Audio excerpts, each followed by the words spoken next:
MLC ఎందుకు ఇవ్వలేదు మీకు? ఇంకోటి ఇవ్వడానికి, పెద్దది ఇవ్వడానికి. పెద్దదంటే అందాదా? ఏమో మీకే తెలియదు ఇస్తారా? చెప్పలేము.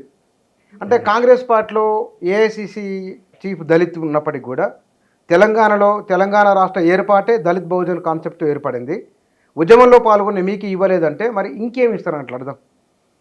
ఏది నా కొరకు వేచి చూస్తుందో తెలియదు ఇప్పటివరకు అయితే. బట్ వారు దీపదాస్ మున్షి గారు చేసి ఈసారి బీసీకి అవకాశం కల్పించాల్సి వస్తుందేమో అని అన్న క్రమంలో సరే వీలైతే చూడండి అని చెప్పడం జరిగింది. అది బీసీకి కేటాయించింది. సో మొన్న సీటు ఎస్సీల్లో మాదిగ కొరకు త్యాగం అనాలన్నా, దాన్ని ప్రత్యామ్నాయం అనాలన్నా చేసిన. ఇప్పుడు ఓబీసీ అనేది వచ్చినప్పుడు నేను ఓబీసీలకు వ్యతిరేకంగా ఉండలేను.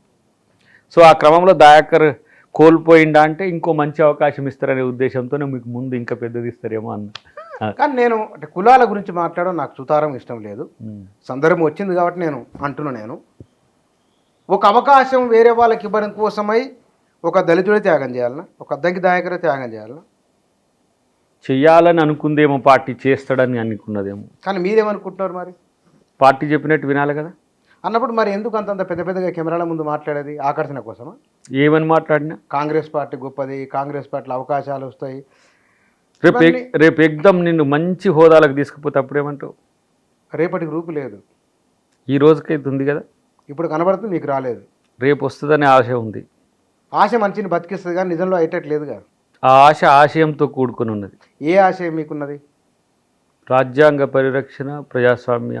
అది నువ్వు కాంగ్రెస్ పార్టీ ఉండాల్సిన అవసరం లేదు, బయట కూడా వచ్చి ఆ పని చేయొచ్చు. కాంగ్రెస్ పార్టీలో ఉన్నా కాబట్టి బయటికి వెళ్ళి చేయాల్సిన అవసరం లేదుగా. కానీ మీరు అనుకుంటున్నారు. కానీ అంబేద్కర్ చాలా సందర్భాల్లో చాలా సీరియస్గా జరుగుతున్న చర్చ, కాంగ్రెస్ చేస్తున్న వైఫల్యాల కారణంగానే భారతీయ జనతా పార్టీ అది మొత్తం దేశవ్యాప్తంగా బలపడుతున్నది, తిరుగులేని నాయకత్వం అందుకున్నది.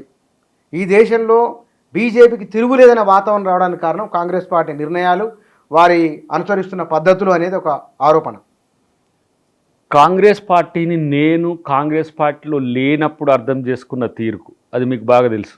ఎందుకంటే నేను సామాజిక ఉద్యమాల నుంచి తెలంగాణ ఉద్యమంలో ఉన్నాం. ఆల్మోస్ట్ ఆల్ మీరు నాతో తెలంగాణ ఉద్యమంలో నేను ఎడతిరిగితే మీరు తీసుకుపోయిన చరిత్ర కూడా తెలుసు. నేను out cider of the Congress పార్టీగా చూసిన, ఇన్సైడర్ ఆఫ్ ది కాంగ్రెస్ పార్టీగా చూసిన. సో ఏఐసిసి మీన్స్ జాతీయ కాంగ్రెస్ కానీ రాష్ట్ర కాంగ్రెస్ కానీ ఇంత లిబరల్గా ఉండే పార్టీని నేనైతే 2-3 దేశాలు తిరిగినాం, చూసినాం, ఆ రాజ్యాంగాలను చూసినాం. నాకు అది స్టడీ ఎక్కువ ఇష్టం కాబట్టి మీకు తెలుసు. ఆస్ట్రేలియన్ లేకపోతే అమెరికన్ ఇట్లాంటివి చూసినప్పుడు పార్టీ వేరు, వ్యక్తులు వేరు. వ్యక్తుల యొక్క విధానాల వల్ల పార్టీకి వచ్చే మసక గురించి నేను చర్చ పెట్టా. So this is the party, pure democratic party in the world. I never seen this kind of human kind ఉన్న ఫేస్ ఉన్న పార్టీని నేను చూడలే. ఇంకా పర్టికులర్గా సోనియా గాంధీ అంటే నాకు చాలా ఎక్కువ కనెక్టెడ్. ఆమె తెలంగాణ ఇచ్చినందుకే నేను కాంగ్రెస్కి పోయినా. అదర్వైజ్ కాంగ్రెస్లోకి పోలేమో తర్వాత విషయం. తర్వాత రాహుల్ గాంధీ నేపథ్యాన్ని చూసినాం. ఒకరోజు చాలా కూల్గా ఉన్న రాహుల్ గాంధీని, ఈరోజు దేశం మొత్తం చర్చిస్తున్న రాహుల్ గాంధీని చూసినాం. సో వాళ్ళ త్యాగాలు, తర్వాత బాబాసాహెబ్ కాంగ్రెస్ను వ్యతిరేకించిన తీరును కూడా చాలా నిశ్చితంగా గమనించింది. ఏ సందర్భాల్లో నెహ్రూ గారితో డీవియేట్ అయింది ఇదంతా చూసిన తర్వాత ఇప్పుడున్న కాంగ్రెస్ని కనుక నిజంగా అంబేద్కర్ గారే కనుక గమనించి ఉంటే ఆ రోజు అట్లా ఉన్న వీళ్ళు కొంత మార్పు వచ్చింది కదా అని చెప్పి డెఫినెట్గా మెచ్చుకునేటోడని నేను అనుకుంటా. ఎందుకంటే ఇంతకంటే మీకున్నంత విశాల హృదయం బహుశా మీకు కాంగ్రెస్ పార్టీని మీరు అర్థం చేసుకున్నంతగా బహుశా ఎవరు అర్థం చేసుకోకుండొచ్చు. చాలా లోతుగా ఆలోచించిన. అవునా?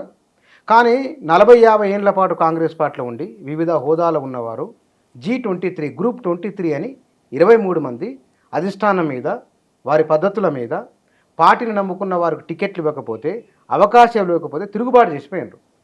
వాళ్ళు తలపండిన మేధావులు కాంగ్రెస్లో, ఎమర్జెన్సీలో ఇందిరాగాంధీకి మద్దతుగా నిలబడిన వాళ్ళు అర్థం చేసుకోవాలని కూడా మీరు ఎట్లా అర్థం చేసుకోవాలి నాకు అర్థమవుతలేదు. ఇప్పుడు మీరన్న ముందన్న నేపథ్యాన్ని నేను చర్చ పెట్టాలి. భాజపా 3వసారి అధికారంలోకి వచ్చి 300 సీట్లు దాటితే మిమ్మల్ని భారత్ ముక్త్ అదే కాంగ్రెస్ ముక్త్ భారత్ అని చేస్తాను. కాంగ్రెస్ అనేది అంత మూర్ఖంగా ఉండదు బీజేపీ మాదిరిగా. లిబరల్ గదరని అంటుండే, లిబరల్ డెమోక్రాట్స్ వాళ్ళు బతకాలి అంటుండే. రాహుల్ గాంధీని ముద్దు పెట్టుకున్నది కూడా దానిలో భాగమే. చర్చ మీలాంటి మేధావులతోనే కాదు, వామపక్ష మేధావులతో కూడా చాలా విషయాల్లో చర్చ పెట్టుకొని తర్కంతో పోరాడుకునేవి కూడా ఉంటాయి. కానీ కాంగ్రెస్ పార్టీని ఇప్పుడు లీడ్ చేస్తున్న కుటుంబాన్ని చూడండి. ఆ రోజు మోతీలాల్ నెహ్రూ గారి నుంచి మీరు అది చూడండి, మధ్యన రాజీవ్ గాంధీ గారు, ఇందిరాగాంధీ గారు చూడండి. ఎక్కడైనా వాళ్ళు ఈ దేశం యొక్క అస్తిత్వాన్నో, ఈ దేశాన్ని దోచుకోవాలనో, ఈ దేశం యొక్క తీరును మార్చాలనో, ఈ దేశం యొక్క అస్తిత్వాన్ని ఫిజిల్ అవుట్ చేయాలన్న కుట్ర ఎక్కడా ఉండదు. ఒక 15-20 వేల ఎకరాల యాపిల్ తోటను స్వాతంత్ర సంగ్రామం కొరకు త్యాగం చేసి 10 సంవత్సరాలు జైల్లో ఉన్న నెహ్రూ చైనా యుద్ధం తర్వాత ఏ విధంగా తన ప్రాణాన్ని, అంటే మీన్స్ ఒక నెగిటివిటీ తన మైండ్లో వచ్చి ఎట్లా డిక్లైన్ అయిపోయిందో నేను చూసిన. పంజాబ్ తూర్పు పశ్చిమ పంజాబులు విడిపోయేటప్పుడు ఆపరేషన్ బ్లూ స్టార్ చేసే టైంలో ఈ దేహాన్ని అంటే దేశం ముక్కలైన ఈ దేశాన్ని ముక్కలు అన్న ఇందిరాగాంధీని చూసినాం. ప్రపంచ శాంతి కొరకు రాజీవ్ గాంధీని చూసినాం. ఈ కుటుంబం ఇప్పుడు చూడండి, ఆ చనిపోయిన భర్తతో చిన్న పిల్లల్ని ఒక సంఖలో పెట్టుకొని ఏ విధంగా తను కాపాడుకుంటూ, ఒకవైపు థ్రెట్ ఉన్నప్పటికి కూడా సోనియా గాంధీ గారు తన పదవిని కూడా త్యాగం చేసి, మన్మోహన్ సింగ్ గారు కానీ చేసి వీళ్ళిద్దరిని పెంచిన తీరు, వాళ్ళిద్దరు ఇప్పుడు దేశం కొరకు ఉపయోగపడుతున్న తీరు చూస్తే ఆ కనెక్టివిటీ నాకు ఎందుకో సోషల్ కనెక్టివిటీ ఉంటుంది, పొలిటికల్ మీకు పదవుల కంటే కూడా గాంధీ కుటుంబానికి విధేయుడని చూపించుకోవడంలో ఆనందం ఎక్కువ ఉంది మీకు. రేవంత్ రెడ్డి గారికి విధేయుని కాదా? రేవంత్ రెడ్డి గారి అంటే మీన్స్ ఎవరు కామెంట్లు నేను సోషల్ మీడియాలో నేను మార్నింగ్ షోలో చెప్పిన వాటికి కొన్ని కామెంట్లు వచ్చినాయి, మీరు వేరు వేరు సందర్భాల్లో మాట కొన్ని కామెంట్లు వచ్చినాయి. ఆ కామెంట్లను బట్టి చూస్తే కనుక ఆ కాంగ్రెస్ పార్టీ గాంధీ కుటుంబానికి వీర విధేయుడను, మీరు దయ ఉంటే లేకుంటే లేదు. తప్పనిసరి ఇది నోటీస్లో ఎమ్మెల్యే సీటు వారి నోటీస్లో ఉంది, ఇప్పుడు ఎమ్మెల్సీ కూడా వారి నోటీస్లో ఉంది. కాబట్టి వారి నోటీస్లో లేకుండా ఏం జరగనప్పుడు, ఈ నిర్ణయం వారితో సంబంధం ఉన్నప్పుడు నేను కామెంట్ చేయడం అనేది వాళ్ళని వ్యతిరేకించడమేగా. వీర విధేయుడు అనే పదం వాడిని చూసినావా? నాకు ఈ దేశ రాజ్యాంగాన్ని, ఈ దేశ ప్రజాస్వామ్యాన్ని కాపాడే వాళ్ళు ఎవరైనా సరే వాళ్ళకు బానిసలైతే వాళ్ళ కింద పనిచేస్తాను నేను. అందుకనే కాంగ్రెస్ పార్టీ ఆఫ్ ఇండియా ఉంది, బహుజన సమాజ్ ఎక్కడ ఉనికిలో ఏది, రామదాస్ అథవాలే పార్టీ, మరి దాంట్లో చేయను కానీ వాళ్ళు ఎందుకంటే డైరెక్ట్ ప్రియాంబుల్నే మాట్లాడుతున్నారు. వాళ్ళు చెప్తా, ఇప్పుడు రాజదండం తెచ్చినప్పుడు మాయావతి ఏం మాట్లాడింది? ఏది కింగ్డమ్ స్ట్రక్చర్ను డిస్ట్రక్ట్ చేసి ఇండియన్ డెమోక్రసీని ఈ దేశంలో పాదుకొల్పిన బాబాసాహెబ్ అంబేద్కర్కు విఘాతం కల్పించే చర్యలు చేస్తే కాంగ్రెస్ పార్టీ దాన్ని వ్యతిరేకిస్తే మాయావతి గారు ఏం చేశారండి?